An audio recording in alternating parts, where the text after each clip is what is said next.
નમસ્કાર વિદ્યાર્થી મિત્રો, આજે આપણે ધોરણ 6માં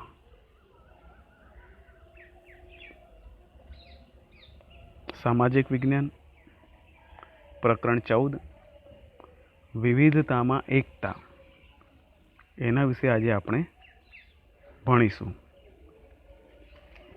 સૌપ્રથમ આપણે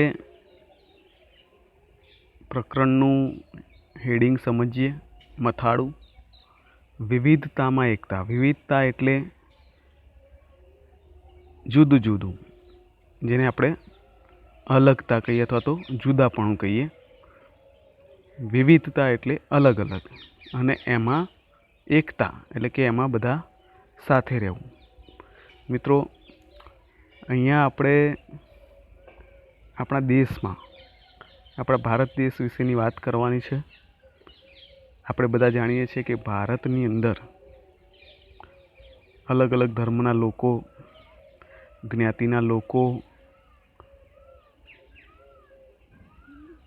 એમ ઘણા બધા પ્રકારના લોકો આપણા દેશની અંદર વસવાટ કરે છે. અને આપણા દેશની અંદર ઘણી બધી પ્રકારની વિવિધતા જોવા મળે છે. એના વિશે આપણે અહીંયા વાત કરવાની છે. જેમ કે ખોરાકમાં વિવિધતા છે, પોશાક એમાં પણ વિવિધતા છે,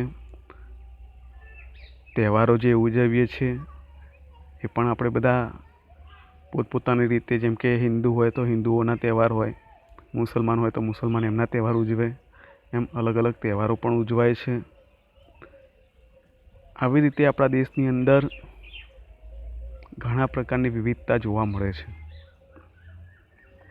તો અહીંયા આપણે આ વિવિધતા હોવા છતાંય આપણા દેશની અંદર જે એકતા જોવા મળે છે, એકતા વિશે વાત કરવાની.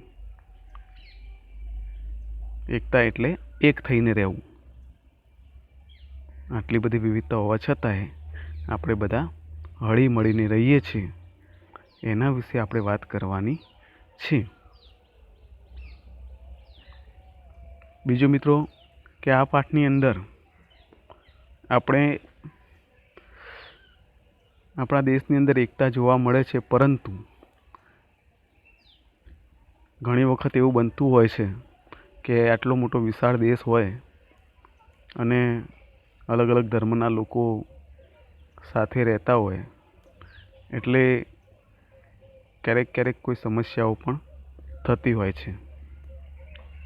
કેટલીક જગ્યાએ ભેદભાવભર્યું વર્તન પણ જોવા મળતું હોય, એવું ઘણી વખત આપણે જોઈ શકીએ છીએ. તો એના વિશે પણ આજે આપણે ભણીશું.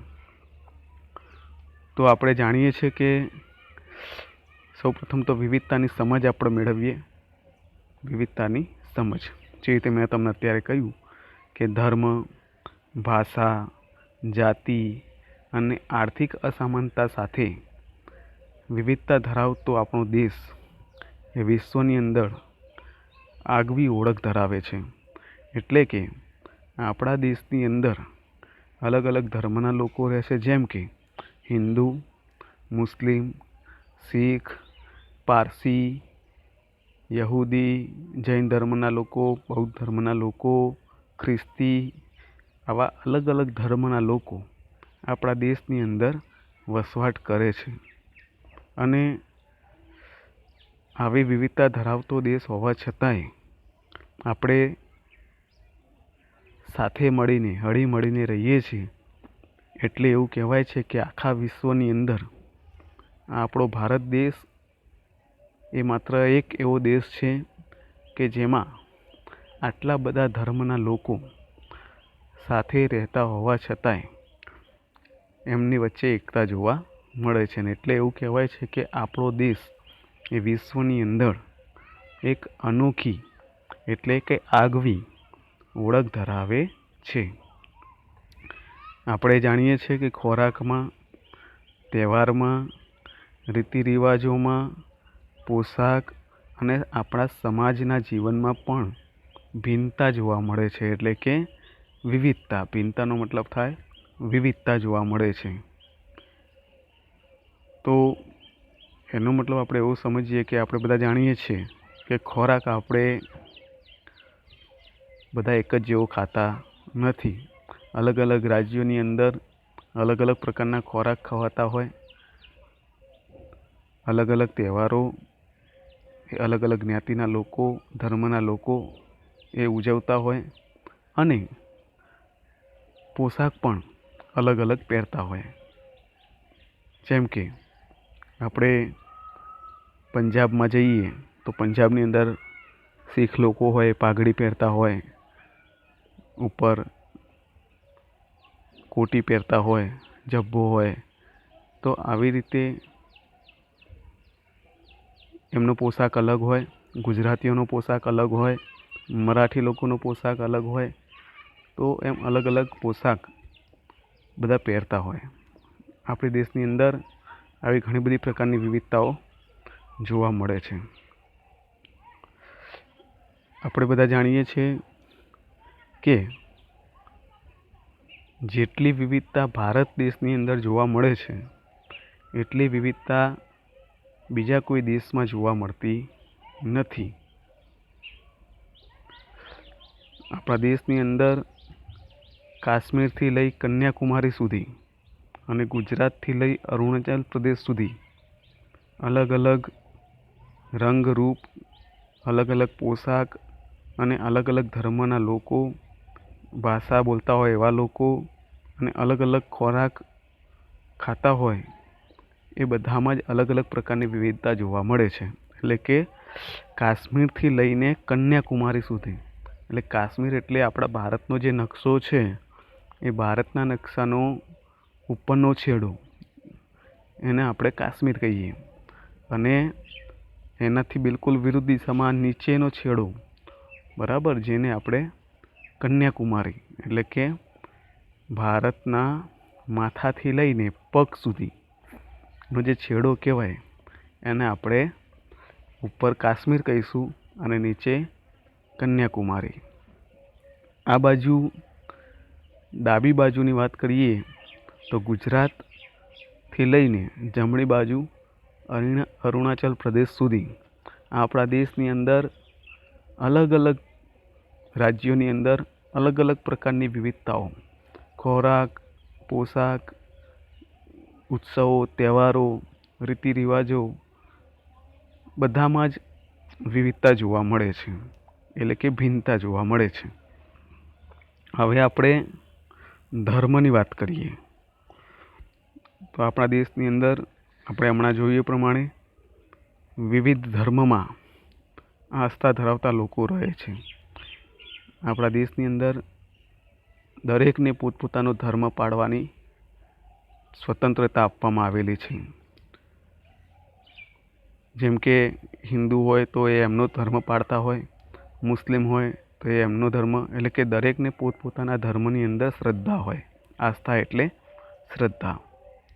હિન્દુ,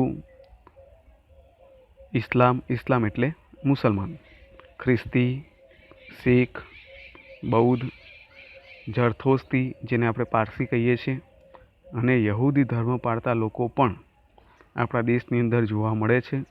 અને આ બધા જ ધર્મના લોકો આપણા દેશના અંદર રહેતા હોવા છતાંય હળી મળીને રહે છે.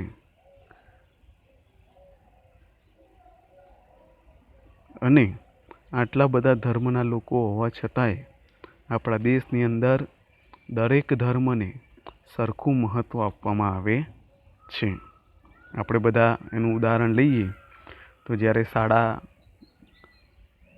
અંદર આપણે જતા હોઈએ ત્યારે અલગ અલગ તહેવારો આવતા હોય છે અને શાળાની અંદર આપણને રજા મળતી હોય છે. જેમ કે હિન્દુઓનો તહેવાર દિવાળી, તો દિવાળીમાં આપણને રજા મળે છે. એ રીતે આપણે મુસલમાનોની વાત કરીએ તો બકરી ઈદની આપણને રજા મળે છે. એમ અલગ અલગ ધર્મના લોકો રહેતા હોવા છતાંય દરેકને સરખું મહત્ત્વ આપવામાં આવે છે. આપણે એવું કહેતા નથી કે ભાઈ અમારું આ જે રજા મળી એ તો અમારો કોઈ તહેવાર નથી તો આપણે રજા શું કરવા પાડવાની, એવું આપણે કહેતા નથી. બરાબર ને? દરેકના ધર્મને સરખું મહત્ત્વ આપીને આપણે રજા પાડે છે. બરાબર? તો આવી રીતે ભારતની અંદર દરેક ધર્મને સરખું મહત્ત્વ આપવામાં આવે છે. હવે મિત્રો ભાષાની વાત કરીએ તો આપણા દેશની અંદર કઈ કઈ ભાષાઓ બોલાય છે. તો આપણા દેશની અંદર હિન્દી ભાષા બોલાય છે. સૌપ્રથમ તો હિન્દી ભાષા એ આપણી રાષ્ટ્રીય ભાષા છે. બરાબર, એટલે હિન્દી આખા ભારતની અંદર બોલાય. કોઈ પણ જગ્યાએ આપણે જઈએ તો હિન્દી ભાષા એ ચાલતી હોય, એટલે હિન્દી ભાષા એ આપણી રાષ્ટ્રીય ભાષા છે. એ સિવાય અંગ્રેજી ભાષા બોલાય છે આપણા ભારતની અંદર. અંગ્રેજી ભાષા એ મોટે ભાગે દક્ષિણ ભારતની અંદર બોલાતી હોય છે. બરાબર, જેમ કે કેરળ, કર્ણાટક એવા બધા રાજ્યોની અંદર અંગ્રેજી પણ લોકો બોલતા હોય છે. ગુજરાતની અંદર પણ કેટલાક લોકો અંગ્રેજી બોલતા હોય છે. ગુજરાતી ભાષા પણ બોલાય છે. જેમ કે આપણે ગુજરાતના છીએ તો ગુજરાતી ભાષા બોલીએ છીએ. પશ્ચિમ બંગાળમાં જઈએ તો બંગાળી ભાષા બોલાય. મહારાષ્ટ્રમાં જઈએ તો મરાઠી ભાષા બોલાય. પંજાબમાં જઈએ તો પંજાબી ભાષા બોલાય. તામિલનાડુની વાત કરીએ તો તામિલ ભાષા. આ બધી પ્રાદેશિક ભાષાઓ છે. તામિલ, પંજાબી, તેલુગુ, કન્નડ, મરાઠી, પંજાબી, મલયાલમ. ઓડિશામાં જઈએ તો ઉડિયા ભાષા, પછી કોંકણી ભાષા. આમ ઘણી બધી ભાષાઓ આપણા દેશની અંદર બોલાય છે. તો ભાષાઓની અંદર વિવિધતા હોવા છતાંય આપણા દેશમાં એકતા જોવા મળે છે. અને આ એકતા જાળવી રાખવા માટે આપણા દેશની અંદર આ ભાષાઓ મહત્ત્વનો ભાગ ભજવે છે. હવે મિત્રો સંસ્કૃતિની વાત કરીએ. જો અલગ અલગ રાજ્યોની આપણે વાત કરી, ભાષાઓની, ખોરાકની, પોશાક, તહેવાર, તો એ પ્રમાણેની સંસ્કૃતિ પણ હોય. તો આ રીતે આપણા દેશમાં ધર્મ અને ભાષામાં વિવિધતા હોવાથી એમની સંસ્કૃતિમાં પણ વિવિધતા જોવા મળે છે. વિવિધ પ્રદેશ કે રાજ્યોની અંદર સાંસ્કૃતિક વિવિધતા આપણે સરળતાથી જોઈ શકીએ છીએ. જેમ કે આપણે સંસ્કૃતિની વાત કરીએ તો આપણા ગુજરાતની વાત કરીએ તો ગુજરાતની અંદર આપણે નવરાત્રિ કરીએ છીએ, ગરબા ગાઈએ છીએ. આપણું નૃત્ય છે ગરબા, એ ખૂબ જ ફેમસ છે. એ રીતે પંજાબના લોકોનું નૃત્ય પંજાબી, જે આપણે ભાંગડા કહીએ છીએ, એ ખૂબ જ પ્રખ્યાત છે. મરાઠી એટલે કે મહારાષ્ટ્રની આપણે વાત કરીએ તો એમનું લાવણી નૃત્ય ખૂબ જ પ્રખ્યાત છે. એટલે પોતપોતાની સંસ્કૃતિ પ્રમાણે એ પોતપોતાની સંસ્કૃતિ અનુસાર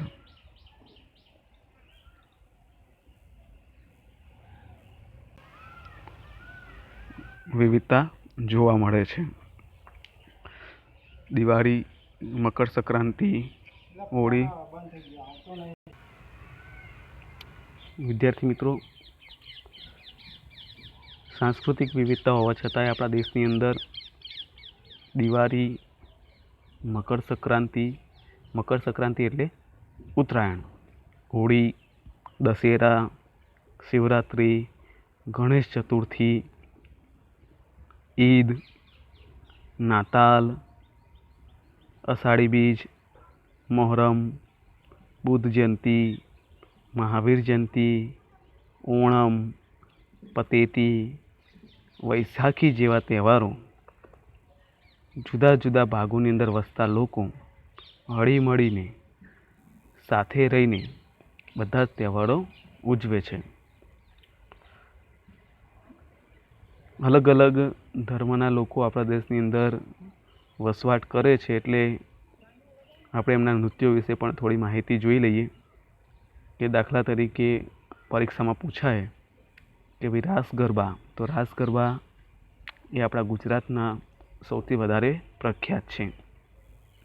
પછી ભાંગડા નૃત્ય તો પંજાબનું, એ પણ પ્રખ્યાત છે. કથક નૃત્ય ઉત્તર પ્રદેશનું, કુચીપુડી નૃત્ય આંધ્રપ્રદેશનું, કથકલી કેરળ. જો કથક અને કથકલી બંને અલગ અલગ છે.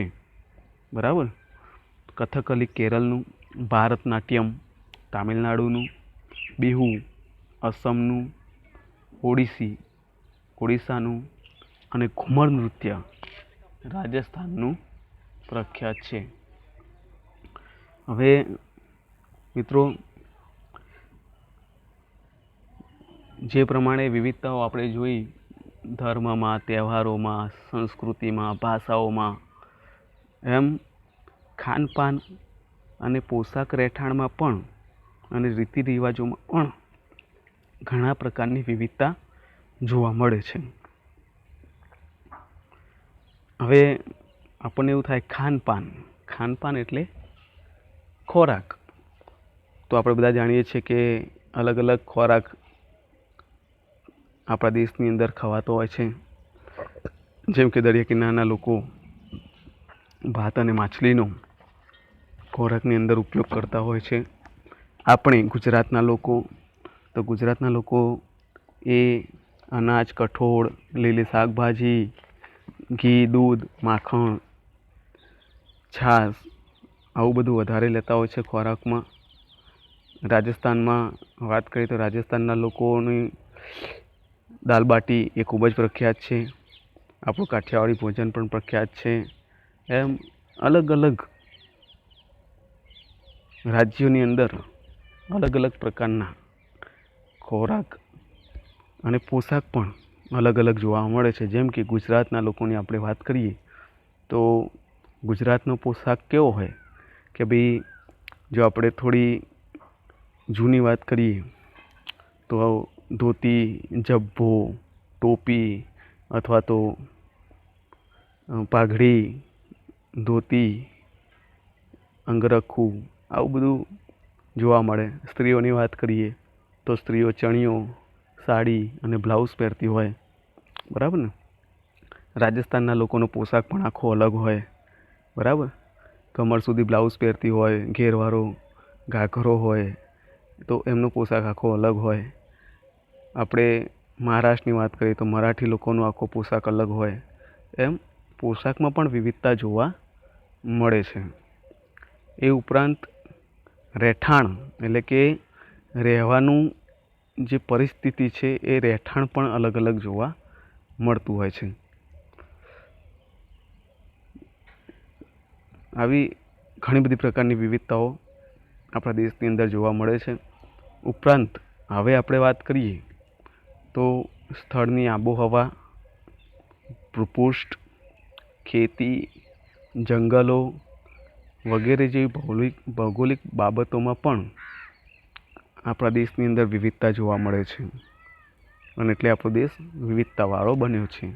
હવે પ્રશ્ન એ થાય કે આબોહવા અને ભૂપૃષ્ઠ એટલે શું?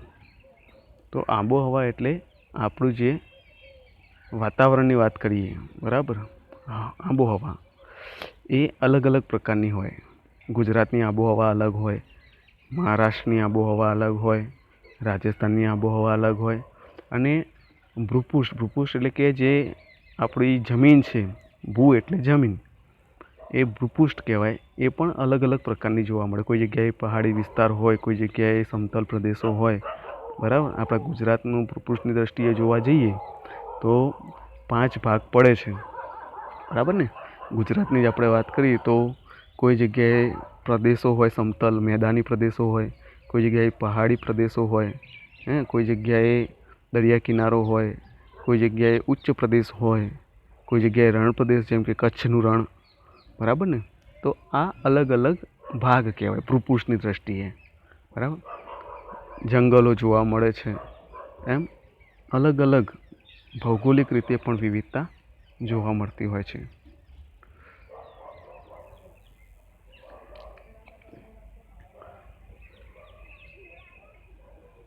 જો મિત્રો, હવે પ્રવૃત્તિ છે અહીંયા. હવે આમાં આપણે એવું લખેલું છે કે ભારતનો નકશો જોવાનો છે. અસમ અને કેરળ રાજ્યનું સ્થાન શોધી કાઢવાનું છે. આ બંને પ્રદેશોની ભૌગોલિક પરિસ્થિતિઓને, ત્યાંના નિવાસીઓના ભોજન, પોશાક. વિદ્યાર્થી મિત્રો, એમાં આપણે ભોજન, પોશાક, ખેતી, વ્યવસાય વગેરે ઉપર કેવી અસર કરે છે એ આપણે શિક્ષકની મદદથી તૈયાર કરવાનું છે, જે આપણે નથી લખવાનું. પછી કેલેન્ડરની મદદથી તહેવારોની યાદી બનાવવાની છે, બરાબર. તો યાદી તમે બનાવી શકશો. તે ઉપરાંત નીચે અલગ અલગ તહેવારોના નામ છે, જેમ કે પતેતી, ઈદ, શિવરાત્રિ, નાતાલ, મહાવીર જયંતિ અને વૈશાખી. તો કયા ધર્મના લોકો આ તહેવારો ઉજવે છે એ આપણે આ બોક્સની અંદર લખવાનું છે. બરાબર. જેમ કે ઈદ તો મુસલમાન, શિવરાત્રિ તો હિન્દુ. બરાબર, એમ તમારે લખવાનું રહેશે. બરાબર. નાતાલ તો ખ્રિસ્તી. હવે બાકીના જે 3 છે એ તમારે લખવાના છે. બરાબર, 3 તો મેં તમને કહી દીધા. હવે નીચેની વાત કરીએ તો એ નૃત્યની વાત કરેલી છે. કથકલી નૃત્ય, ઘુમર નૃત્ય, ભાંગડા, રાસ ગરબા, જે આપણે હાલ હમણાં વાત કરી કે ભાઈ કયા રાજ્યનું નૃત્ય છે. બરાબર, એ આપણે લખવાનું, સામે રાજ્યનું નામ. જેમ કે આપણે જોઈએ રાસ ગરબા, તો રાસ ગરબા એ કયા રાજ્યમાં ગવાય છે, ક્યાંના છે પ્રખ્યાત, તો ગુજરાતના, એટલે કે આપણા ગુજરાતની વાત કરીએ છીએ તો એની સામે ગુજરાત લખવાનું. બરાબર. ભાંગડા તો રાજસ્થાન, સોરી, ભાંગડા તો પંજાબ, ઘુમર તો રાજસ્થાન.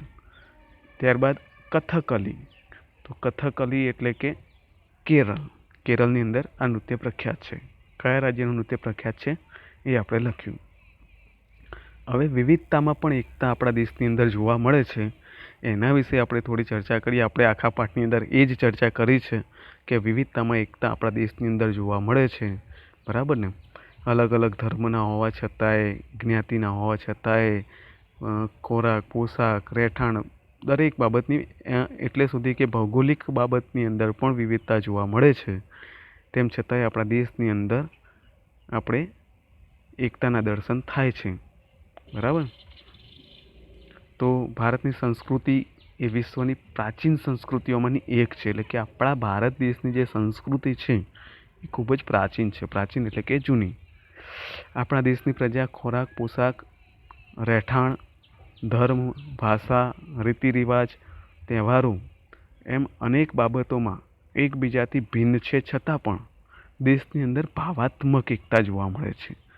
ભાવાત્મક એટલે કે ભાવનાથી, આત્મીયતાની એકતા આપણા દેશની અંદર જોવા મળે છે.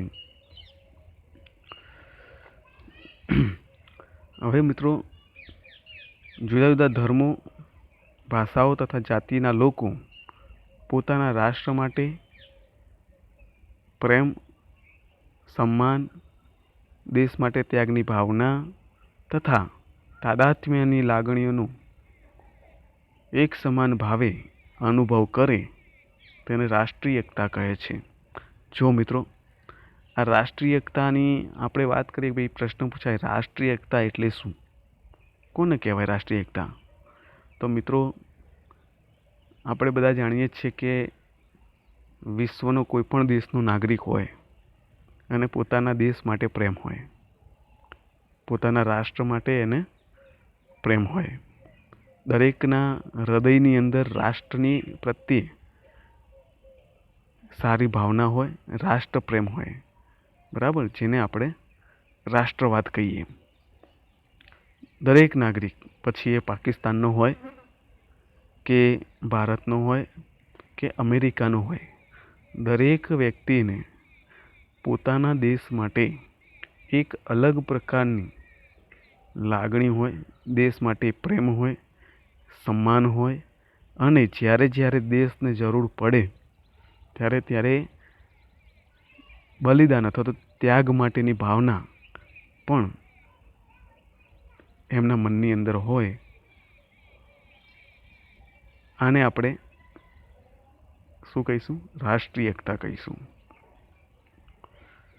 કે ભાઈ જુદા જુદા ધર્મો, ભાષાઓ અને જાતિના લોકો આપણા દેશની અંદર વસવાટ કરે છે, તેમ છતાંય એ દરેક વ્યક્તિને આપણા દેશ માટે, આપણા રાષ્ટ્ર માટે પ્રેમ છે, સન્માન છે, અને દેશ માટે ત્યાગની પણ ભાવના છે.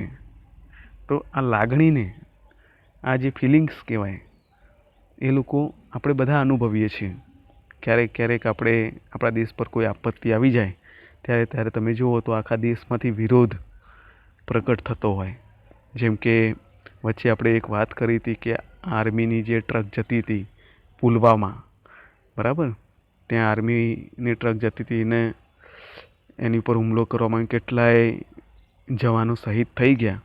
તો એ વખતે આખા દેશની અંદર વિરોધ થયો હતો પાકિસ્તાન પ્રત્યે, બરાબર.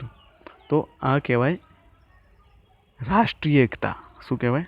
રાષ્ટ્રીય એકતા. કે ભાઈ જ્યારે જ્યારે દેશ ઉપર સંકટ આવે ત્યારે ત્યારે આપણે નાત, જ્ઞાત, ધર્મ બધું જ ભૂલીને આપણે બધા એક થઈ જઈએ છીએ અને હળી મળીને સાથે રહીને આપણે એનો સામનો કરીએ છીએ અને એને કહેવાય રાષ્ટ્રીય એકતા. આ રાષ્ટ્રીય એકતાના દર્શન આપણને જ્યારે આપણો દેશ ગુલામીમાં હતો ત્યારે થયા હતા.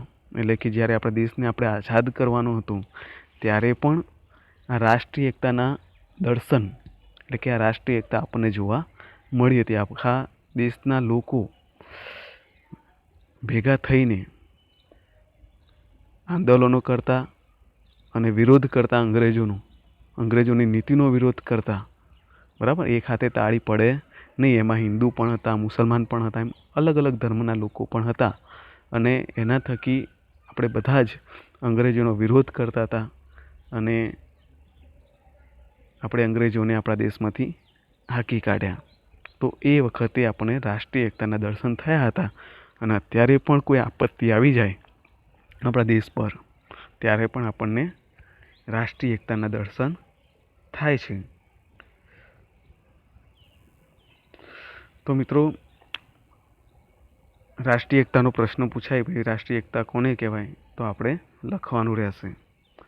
રાષ્ટ્રીય એકતાથી રાષ્ટ્રનો વિકાસ થાય છે. આર્થિક વિકાસ થાય, સામાજિક વિકાસ થાય અને ઔદ્યોગિક વિકાસ પણ થતો હોય છે. વિવિધતાઓની વચ્ચે પણ લોકો શાંતિ, સલામતી અને સમૃદ્ધિ પ્રાપ્ત કરે છે. એટલે કે આવી વિવિધતા હોવા છતાં પણ આપણા દેશની અંદર શાંતિ જોવા મળે છે. લોકો સલામતીથી રહી શકે છે અને હળીમળીને રહી શકે છે. તેથી જ રાધાકૃષ્ણ, એટલે કે ડૉક્ટર સર્વપલ્લી રાધાકૃષ્ણ, જેમના જન્મદિવસે આપણે શિક્ષક દિવસ ઉજવીએ છીએ, બરાબર ને. તો એ આપણા રાષ્ટ્રના રૂપમાં જીવિત રહેવું પડશે. મતલબ રાધાકૃષ્ણે એવું કહ્યું છે કે જો આપણે એક રાષ્ટ્રના રૂપની અંદર જીવિત રહેવું હશે તો આપણે સૌએ રાષ્ટ્રીય એકતાની આવશ્યકતાને સ્વીકારવી પડશે. એટલે કે જો આપણે એક રાષ્ટ્રના રૂપમાં જીવિત રહેવું, એટલે કે આપણે જો એક દેશ અથવા તો જે આપણો દેશ છે એ ટકાવી રાખવો હશે તો આપણે સૌએ રાષ્ટ્રીય એકતાની આવશ્યકતા, એટલે કે રાષ્ટ્રીય એકતાની આવશ્યકતાને સ્વીકારવી પડશે. એટલે કે આપણે બધાએ રાષ્ટ્રીય રીતે, એટલે કે એક થઈને રહેવું પડશે. જો બધા અલગ અલગ ધર્મના છે, અલગ અલગ જ્ઞાતિના છે અને જો આપણા દેશની અંદર રાષ્ટ્રીય એકતા નહીં જોવા મળે તો દેશની અંદર શાંતિ, સલામતી જોવા મળશે નહીં, એવું આપણે કહી શકીએ. આઝાદીની લડતમાં દેશવાસીઓએ રાષ્ટ્રપ્રેમ અને સમર્પણની ભાવના થકી રાષ્ટ્રીય એકતાના દર્શન કરાવ્યા હતા. જે મેં તમને હાલ કહ્યું એ પ્રમાણે કે જ્યારે આપણો દેશ અંગ્રેજોની કેદમાં હતો, ગુલામ હતો, ત્યારે પણ આ રાષ્ટ્રીય એકતાના દર્શન થયા હતા.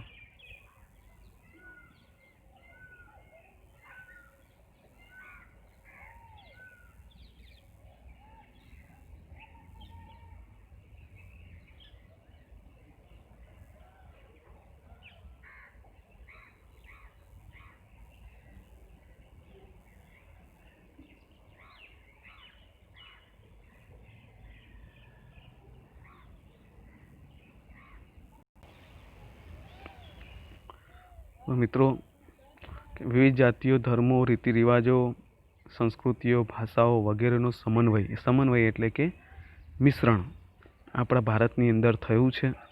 ભારત વિવિધતા ધરાવતો દેશ છે. ભાતીગળ સંસ્કૃતિનું સર્જન ત્યાં જોવા મળે છે. ભારતે વસુધૈવ કુટુંબકમની ભાવના એ આખા વિશ્વની અંદર સાકાર કરી છે. એટલે કે આ વસુદેવ કુટુંબકમનો મતલબ એટલે કે સમગ્ર વિશ્વ એક પરિવાર છે, એક કુટુંબ છે, એવી ભાવનાનું આપણે આખા દેશની અંદર સાકાર કરી છે. ભારતે ધાર્મિક સહિષ્ણુતા અને સર્વધર્મ સંભાવનો પ્રસાર વિશ્વની અંદર કર્યો. સર્વધર્મ સંભાવ એટલે કે દરેક ધર્મ સરખો છે, એટલે કે દરેકને સમાન મહત્ત્વ આપવું જોઈએ. ભારત એ બિન સાંપ્રદાયિક દેશ છે. જો મિત્રો આ બધા નાના નાના પ્રશ્નો પૂછાઈ શકે. ભારત એક એવો દેશ છે બિન સાંપ્રદાયિક દેશ. બિન સાંપ્રદાયિક એટલે કે દરેક ધર્મના લોકો આપણા દેશની અંદર વસે છે, એટલા માટે બિન સાંપ્રદાયિક. કોઈ એક સંપ્રદાયના લોકો આપણા દેશની અંદર રહેતા નથી, એટલે બિન સાંપ્રદાયિક દેશ છે આપણો. બરાબર. વિવિધતામાં એકતા એ આપણા દેશનું વિશિષ્ટ લક્ષણ છે. બરાબર. પ્રશ્ન પૂછાય કે વિવિધતામાં એકતા એ ભારતીય સંસ્કૃતિનું કેવું લક્ષણ છે? તો વિશિષ્ટ, આગવી ઓળખ છે. આપણા દેશમાં ધર્મો, સંપ્રદાયો, જ્ઞાતિઓ, ભાષાઓ અને ઉત્સવોનું સંમિશ્રણ જોવા મળે છે. મિશ્રણ એટલે કે દરેક ઉત્સવો અને તહેવારો આપણે બધા સાથે મળીને ઉજવીએ છીએ, એટલે કે મિશ્રણ જોવા મળે છે. ભારતીય પ્રજાએ આપણી વિવિધતાનું સંવર્ધન અને જતન કર્યું છે. એટલે કે આપણે, ભારતની પ્રજા એટલે કે આપણે આ વિવિધતાનું સંવર્ધન એટલે કે રક્ષણ, સાચવવું. સંવર્ધન એટલે કે સાચવવું અને એનું જતન પણ આપણે કર્યું છે.